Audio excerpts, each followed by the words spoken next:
Thank you for downloading from the BBC.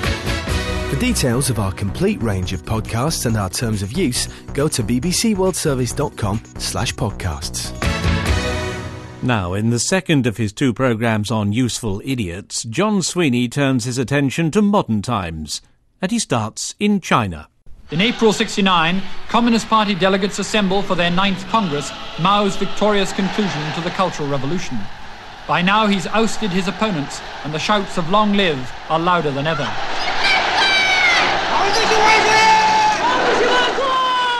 The sound of tyranny from Mao Zedong's China. This is the second of two programmes on the BBC World Service, looking at useful idiots, a loaded term attributed to Lenin. First, a definition. Historian Donald Rayfield, and then journalist Bruce Anderson. It's someone who doesn't think they're an idiot, who thinks they're highly intelligent, but is so easily persuaded by flattery from people in power that they're prepared to serve their purposes and allow themselves to be duped or even just to lie for the sake of advantage. Intellectuals have a terrible tendency to adjust the evidence to fit their preconceptions. They decide they want to believe in something, they will believe in it, and if the evidence says, "Oi, you're wrong," they'll just hit the evidence over the head until it shuts up. In our democratic age, the world's most populous country still labours under the one-party rule of the Chinese Communist Party. Under the totalitarian rule of Chairman Mao, things were much worse. Correction, under Mao, some say, the East was rosy red. Oliver Cam, leader writer on the London Times. There were others on the political left, including the liberal left, who did see China as some sort of alternative, efficient and joyous even way of doing things differently. And this was partly a testament to the stupidity of intellectuals, partly a function of the lack of information about China, particularly the terrible details of the Great Famine and then the Cultural Revolution. But above all, it was this recurrent belief among Western intellectuals that because there are imperfections in their own societies, there must be better ways of doing them outside, and alighting on appalling dictatorships as working examples of how to do things differently.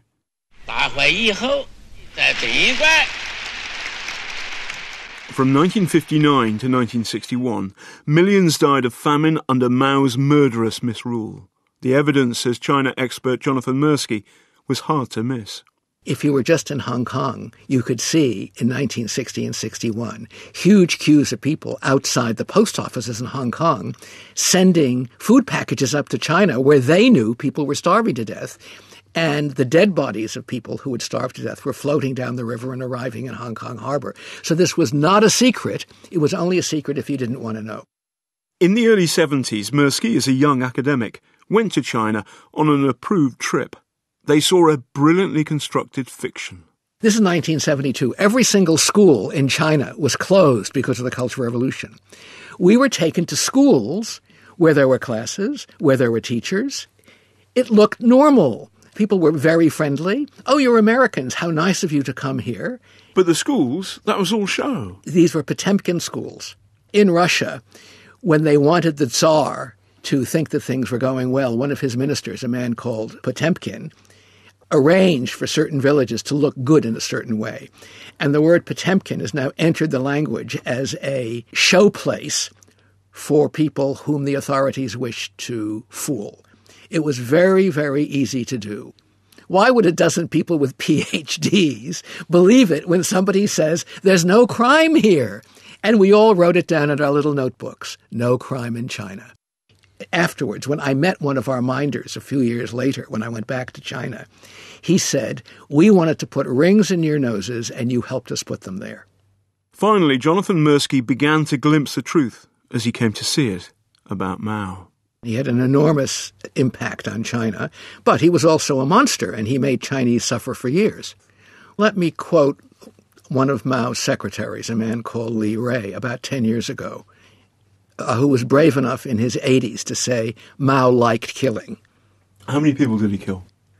I think a better question is how many people died before their time because of Mao. Now, if you take the Great Famine of 1959-61, where the usual estimate, which is careful, is 30 million people. It's the worst man-made famine in history. That was completely down to Mao because of his lunatic policies about how agriculture should be organized and his punishment of people who dared to criticize him.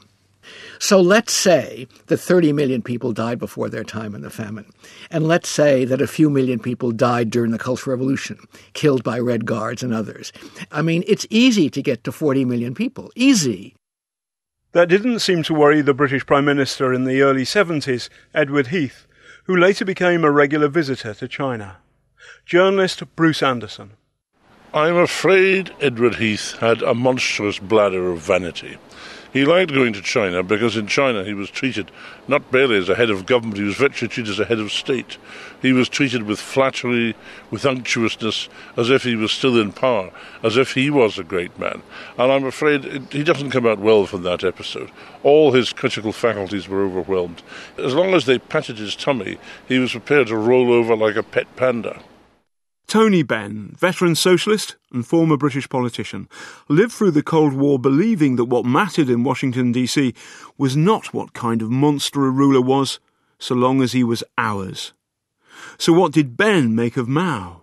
Mao's role in preventing China from being permanently occupied by the Americans was, I think, a significant role. And I think China's development strategy of going to the countryside and building it up there has played a significant role in building China up as a major power.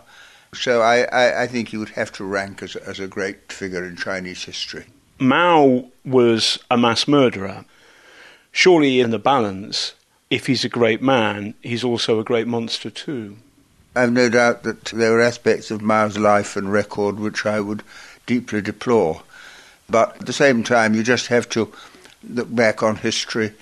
How do people look at Napoleon? How do people look at various figures who would have done hideous things but had a significant historical role? One of the aspects of the Cold War was that you were not allowed to think a single good thing about the countries that were your enemies in the Cold War. Tony Benn has 5 questions to ask any dictator. They're rather good. What power have you got? Where did you get it from? In whose interest do you exercise it? To whom are you accountable? And how could we get rid of you? Did you ask those questions in China? Well, the best I could. I mean, we had endless discussions about all these things. But my purpose was not to go there to have an argument, but to go there and try and discover what they were doing and why, and put thoughts to them that I hoped would be helpful and indicate that not everyone in the West was hostile to their countries. Oliver Cam here unpacks the fundamental difference he sees between useful idiots who hold conflicting political views. I think it comes down to the distinction between liberalism in its broadest sense, which regards human beings as perhaps more malleable than they really are, though I stand on the left myself, and conservatism, which has a more sceptical streak by nature, by philosophy. And because left-wing autocratic regimes tend to describe their operations in terms of service to humanity, the new type of human being, the new society, they tend to attract a simple-minded admiration of people on the left that those of a more conservative disposition would doubt. Useful idiots on the right tend to think rather differently. They look at brutal regimes and regard them as undiplomatic, maybe repressive, but better than the alternative. So, to some examples. When Chile's former dictator was held under house arrest in Surrey, England, for a short spell, some people wanted to shake the hands of the London policeman who said, "General Pinochet, you're under arrest." Former government minister Norman Lamont was not one of them, campaigning instead for his quick release. As they tell the BBC World Service, Oliver Cam believes Lamont to have been Pinochet's useful idiot. Bruce Anderson emphatically does not.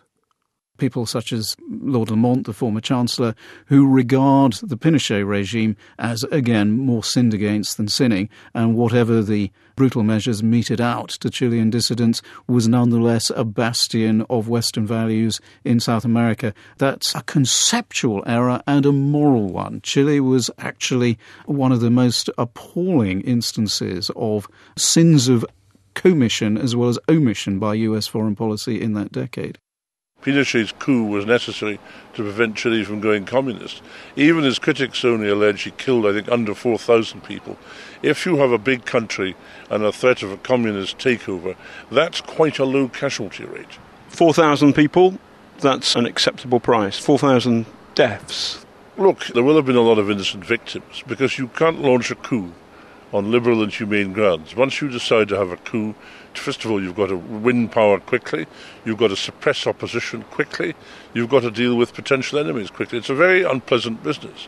But if you look at the other alternatives when Pinochet took over, I think it was one of the more humane possible alternatives. This afternoon, the first funeral in Cape Town for one of the victims of last week's confrontations with authority. Whites did not put the government in power to hand that power to the blacks. But after a year of funerals, there does appear to be a growing realization in this country that things will have to change.